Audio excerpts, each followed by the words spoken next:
আদিবাসীর জমি দখল আর এই জমি দখলের ঘটনায় নাম জড়ালো তৃণমূলের। পুরাতন মালদায় এই ঘটনাকে কেন্দ্র করে ব্যাপক চাপানোতর তুঙ্গে।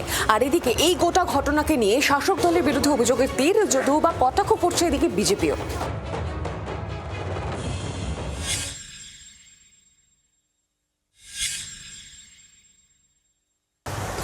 আদিবাসীদের জমি আদিবাসীদের অধিকার, এটা মাথায় রাখতে হবে। এর জন্য সরকার আইন করেছে, সেই আইনের যেন হেরফের না হয়। যদি হেরফের হয় তাহলে কিন্তু ইটস এ ক্রিমিনাল অফেন্স। আদিবাসীদের জমি তাদেরই অধিকার, বহুবার বার্তা দিয়েছেন মুখ্যমন্ত্রী।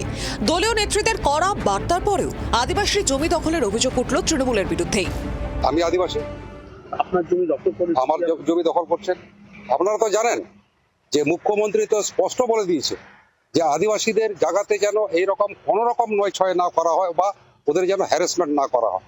তার সত্ত্বেও আমার যতদূর জানা আছে খুশি উনি দিদির পার্টির লোক এবং উনি এইসব কার্যকলাপে যুক্ত আছে। চাঞ্চল্যকর এই অভিযোগ উঠেছে পুরাতন মালদা থানা এলাকায়। অভিযোগ 12 নম্বর জাতীয় সড়কের ধারে ডরমিক মার্টির কোটি টাকার জমি জবরদখল করেছে তৃণমূল। সূত্রের খবর, জমি দখলের অভিযোগ উঠেছে এলাকার তৃণমূল কর্মী খুশি রাজবংশীর বিরুদ্ধে।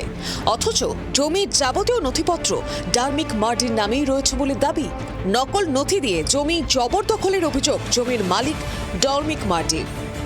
রেলকর্মী ডরমিক মার্টির দাবি এই জমিটি তিনিই কিনেছিলেন। এতদিন জমি ফাঁকাই ছিল, হঠাৎ করে জমি দখলের চেষ্টা হয় বলে তার দাবি। তৃণমূল কর্মী খুশি রাজবংশী জোর করে ফাঁকা জমিতেই ইট ফেলে ঘর তৈরির চেষ্টা করেন বলে অভিযোগ। কিছু খুশি তৃণমূল করে এবং আমি চাকরিজীবী লোক, আর ওনার এই অত্যাচারের জন্য আমি না ঠিক মতো চাকরি করতে পারছি না এখানে আমি তদারকি করতে পারছি।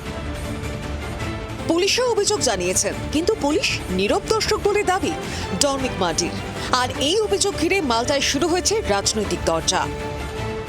এই ধরনের ল্যান্ড স্কুইজের ক্ষেত্রে, ল্যান্ড স্ক্যামের ক্ষেত্রে যে বা যারা যুক্ত থাকবে according to law they will be penalised. এটা আপনারা রেস্ট অ্যাসিওর থাকুন। কিন্তু এখন দেখছি আমরা আদিবাসীদের জমি, সেই জমির দিকেও তাদের নজর পড়েছে, সেই জমিও তারা দখল করতে যাচ্ছে। আমাদের এখানে কোটি কোটি টাকার আদিবাসীদের জমি আছে, সেই জমি তৃণমূলের দালালদের নজরে পড়েছে।